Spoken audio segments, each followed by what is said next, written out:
And now it's time for the wacky world of wackademia, which we call Wackademia, as I said.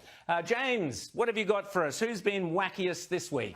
Oh, well, we've got a university in Britain that has decided that they are going to stop teaching Chaucer, which I think is kind of a surprising story because I didn't think anybody taught a dead white male like Chaucer anymore, but there we are. And it's part of course, an effort to push for more diversity and, decolonize the curriculum because, of course, everything, that came before in England, you got to get rid of that, and you've got to take in all of this other stuff for multiculturalism and diversity, but at the end you wind up losing all of the fundamentals of the Western canon, and I would challenge anybody who has read Chaucer to tell me that actually that's not A, a brilliant work of literature, but B, something that doesn't wind up taking in vast realms of human experience that we can still learn from today.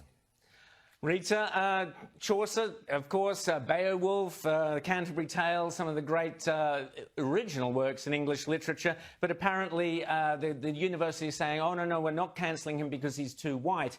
How many, people of colour were writing back in 14th century Britain, I wonder, Rita?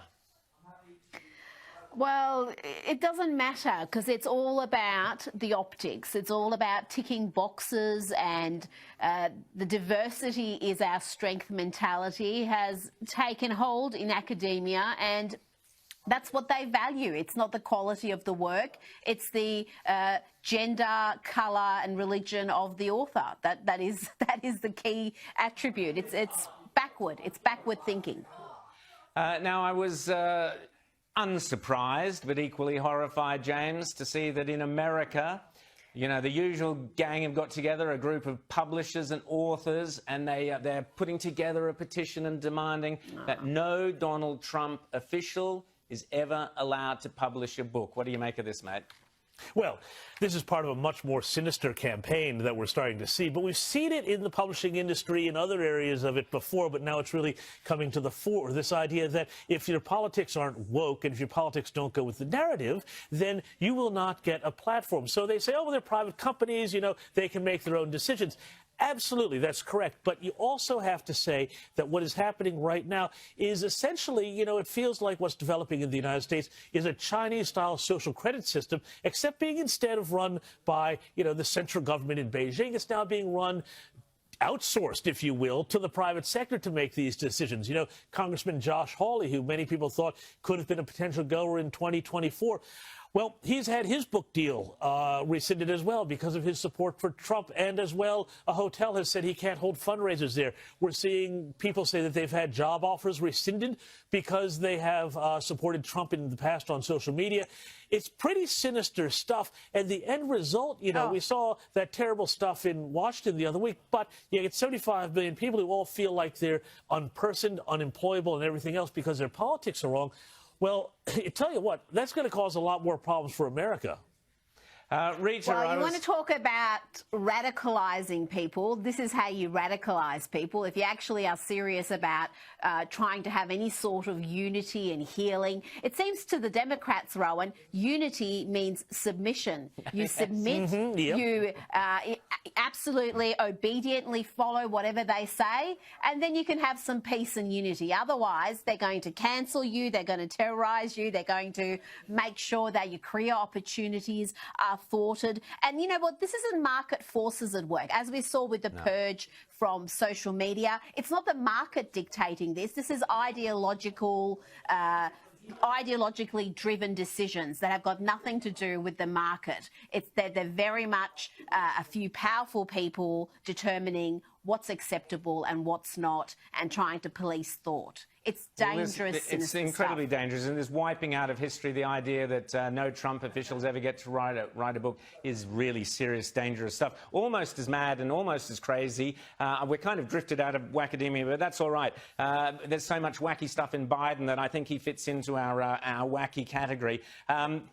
James, Biden has also, or someone on Team Biden has also managed to somehow decide that racism, systemic racism, is the cause of climate change, or is it the other way around? I'm not sure. Oh, who can tell anymore? But it's all, apparently everything now is a case of white supremacy. So white supremacy apparently causes climate change. This is according to Cecilia Martinez, who is the Senior Director for Environmental Justice, who has now said that unless intentionally interrupted, systemic racism will continue to be a major obstacle to creating a healthy planet. So I'm not quite sure how you draw that bow, but it is part of this whole sort of thing where you get this kind of unified field theory of all these lefty theories all put into one box. Extraordinary. Rita, sorry, Rita, you go. I was just going to say, one thing we haven't talked much about today is one of the executive orders Biden has already signed, which is going to have all sorts of impact for women and girls in sport. So he has basically said that any educational institution that receives federal funding must allow biologically male athletes who identify as women to compete in the women's categories. Now, that is going to be devastating for those categories because there are biological differences. That's just reality. It's the destruction and if you look of at the fastest, if you look at the fastest times, high school boys would beat female Olympians. I mean, it's just not fair. That's why we have the two categories. And I think the ramifications of this decision are really going to be quite significant, particularly for young girls who get scholarships, you know, from girls from working class backgrounds who don't have really much hopes of going to college. If it's not for a sporting scholarship, that's going to be impacted as well. I think this is just a really poor decision that is again... It's disgusting. But Rita, you've also pointed out that another reversal, because Biden's gone in and just reversed everything Trump's done. Insulin. Tell us, Rita, about the insulin decision. Well, yeah, that's one of the things he's reversed. He's reversed a lot of Trump's executive orders, and one of them is to reduce the pricing of insulin. So that, again, you're not seeing much media on this. You're not seeing much criticism on this. But this is, again, going to impact many people, type 1 diabetes, type 2 diabetes. And if Trump came in and on day 1 or 2 he was raising the price of essential medicines, I can tell you you'd be hearing a lot more about it than what we're hearing about this. Well, James, James, something else that really disturbed me was Joe Biden, you know, the great work that Donald Trump did with the Middle East, 5 peace treaties, James, you referred to earlier, and moving the embassy to Jerusalem, etc., etc. Well, the ambassador to Israel, Biden's team have now renamed that ambassador the ambassador to Israel, the West Bank, and Gaza. So already Biden is retreating from Trump's kind of let's get on with peace in the Middle East without obsessing endlessly about the Palestinians. He's flipped this and gone straight back into let's get crazy about the Palestinians again, James.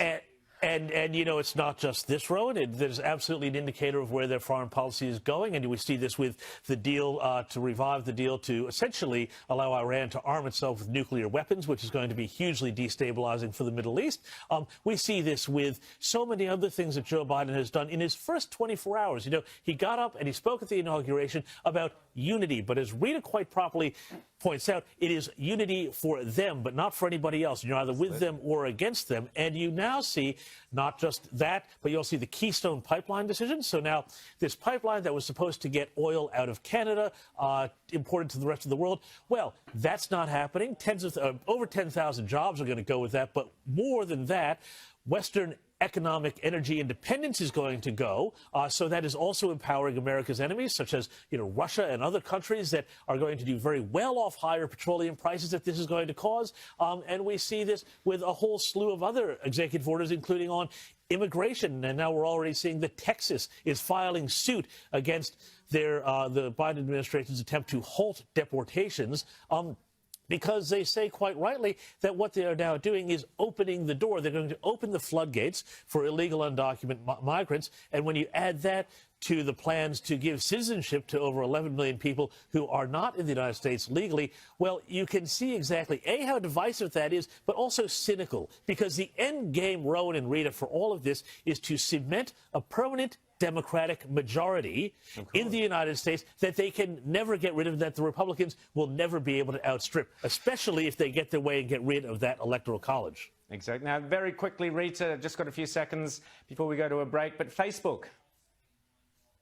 Well, yes, they've been banning Conservatives left, right and centre, and now it's come back and bit the left on the butt as well. One of the UK's left political groups, the Socialist Party, Workers' Party, has had its Facebook page removed. And this is a mob that, rail against hate speech. They've were just recently having a go at Nigel Farage for his hate speech, and now they've seen that there's actually